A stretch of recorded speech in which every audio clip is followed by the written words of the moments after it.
Good morning, welcome back to the new blog. भाई मुंबई से आ चुके हैं घर सुबह सुबह।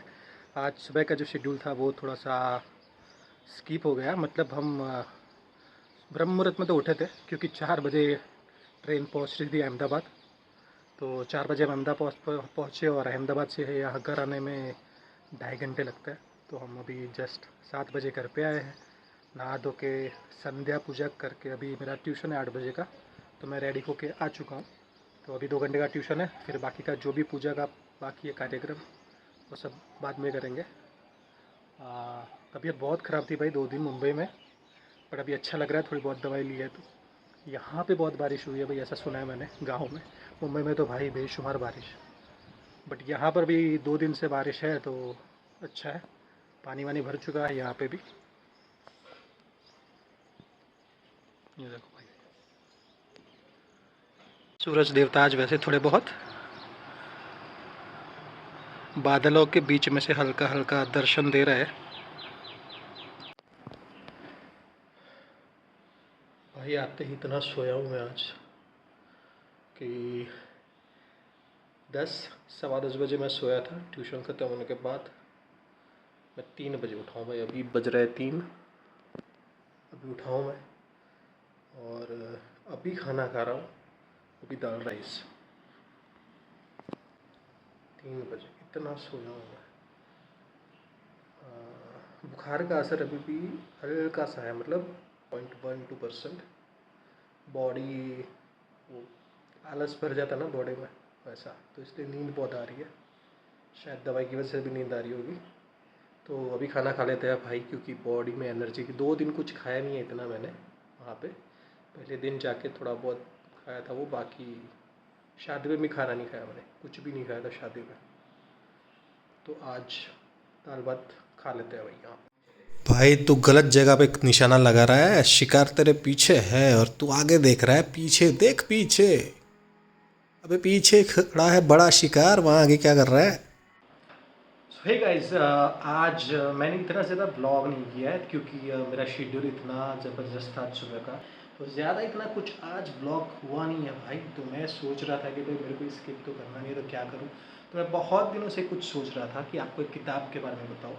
एक किताब का रिव्यू, वो रिव्यू मैं नहीं बोलूँगा क्योंकि वो जो किताब है ना उसको कोई रिव्यू नहीं कर सकता। उसमें जो जिसके बारे में लिखा गया है उनको मेरे जैसे तुच्छ व्यक्ति, मेरे जैसे इतने छोटे व्यक्ति कभी भी उसको रिव्यू नहीं कर सकते, ठीक है ना। तो ये किताब जिसके बारे में बात करना चाहता हूँ वो है श्री राधा अवतार। इस किताब के बारे में मैं कैसे एक्सप्लेन करूँ मेरे को पता नहीं चल रहा है। ये किताब लिखी है श्री भोगी भाई शाह ने। ये किताब की ये है सिर्फ गुजराती में, ठीक है। मैंने इसके बारे में ढूंढा ऑनलाइन कि ये किताब मेरे को हिंदी में मिले तो मैं रिकमेंड कर सकूं कि आपको यहाँ इस जगह पे ये किताब मिलेगी, बट मेरे को इसका हिंदी वर्ज़न कहीं मिला नहीं इस किताब का। तो मैं ढूंढ रहा हूँ कि किस तरह से, अगर कोई है कि अवेलेबल या नहीं है या सिर्फ गुजराती है। तो अभी तक मुझे मिली नहीं है, अनफॉर्चुनेटली इसकी हिंदी वर्जन मुझे मिला नहीं है और शायद नहीं होगा अवेलेबल। बट अगर जितने गुजराती ऑडियंस अगर है तो वो ये किताब प्लीज़ ज़रूर ज़रूर पढ़े। और इनसे हम ट्राई भी करेंगे जिसने ये किताब प्रिंट की है उनसे कांटेक्ट करने का कि भाई इस किताब को हिंदी में भी, इससे मिलती जुलती किताबें बहुत है। श्री राधा चरित करके मुझे एक मिला था, बट वो पता नहीं उसमें क्या होगा। बट मुझे ऐसा लग रहा है कि वो उसमें भी राधा जी के बारे में ही बहुत कुछ बताया गया होगा। हम आज तक हम बहुत सारे लोग हैं, अगर हम बरसाना, वृंदावन, ये सब जगहों को छोड़कर अगर हम बाकी के जगहों पे देखें, जैसे गुजरात हो गया, महाराष्ट्र हो गया, या नॉर्थ साइड हो गया, साउथ हो गया, तो हमारे यहाँ पे ना हम श्री कृष्ण जी को बहुत मानते हैं। उनको बहुत सारी उनके बारे में हमको पता भी है, उनकी लीलाएँ भी हमको पता है क्या क्या है। लेकिन हमको राधा जी के बारे में इतना कुछ नहीं पता है ना। अगर आपको राधा जी के बारे में जानना है तो आपको ब्रज जाना पड़ेगा, वृंदावन में, बरसाना में, वहाँ पे जाना पड़ेगा। तब वहाँ जाके आपको पता चलेगा कि श्री राधा जी कौन है, उनका क्या महत्व है। और बाकी के जो लोग हैं जो उनके बारे में कुछ बात ही नहीं करते, जिनको पता ही नहीं है, भाई उनको पता ही नहीं है कि श्री राधा जी कौन थे उनके बारे में। और ये एक प्रॉब्लम यही है, क्योंकि ज़्यादातर जितने भी आजकल सीरियल आई भगवान श्री कृष्ण के, उसमें राधा जी का रोल सिर्फ उनकी एक प्रेमिका के रूप में या उनकी एक दोस्त के रूप में इस तरह से दिखाया गया। उनका महत्व क्या थी, उनकी क्या लीलाएं थी, वो कौन स्वरूपा थी, वो कुछ भी नहीं बताते। ठीक है, ये किताब पढ़ते पढ़ते मैं कम से कम 7 से 8 बार रोया हूँ भाई। मैं इतना इमोशनल हो गया हूँ उनके बारे में, राधा जी के बारे में सुन के, कि उनकी लाइफ कैसी थी, उन्होंने क्या क्या किया है भगवान श्री कृष्ण के लिए।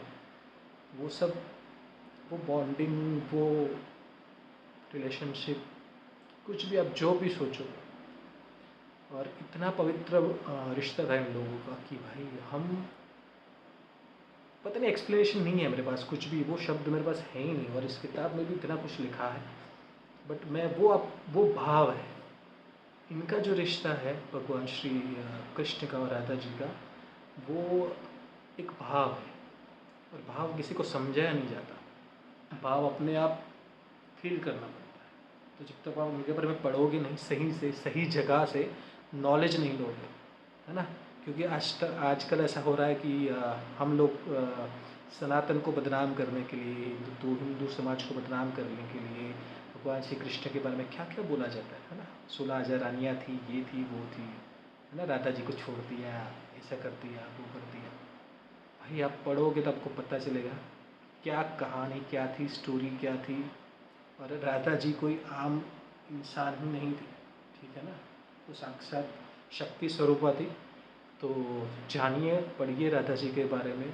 और ये जो हम आजकल सोचते हैं कि मैं प्रेमानंद बाबा का बहुत बहुत धन्यवाद करता हूँ कि आप सोशल मीडिया के माध्यम से लोगों तक पहुँच रहे हैं, तो सबको पता भी चल रहा है कि राधा जी का महत्व क्या है।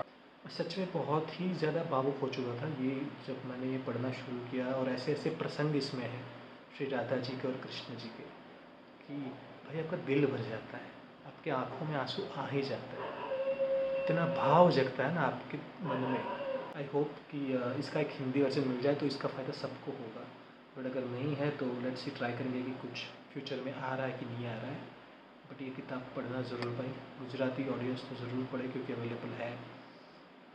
बहुत ही अच्छी, मतलब आपको भी प्रेम हो जाएगा भाई, राधा जी से आपको भी प्रेम हो जाएगा, कृष्ण जी भी, श्री कृष्ण से आपको भी प्रेम हो जाएगा। और मन में इतना प्रेम भाव जगेगा, इतना प्रेम भाव जगेगा ये किताब पढ़ने के बाद, कि छोटी छोटी बातों पे नफ़रत करना, गुस्सा होना, ये सब चला जाएगा। कि प्रेम किसे कहते हैं ना, वो उसका असली मतलब आपको समझ में आएगा ये किताब पढ़ने के बाद, कि श्री राधा जी ने क्या क्या किया है भगवान श्री कृष्ण के लिए।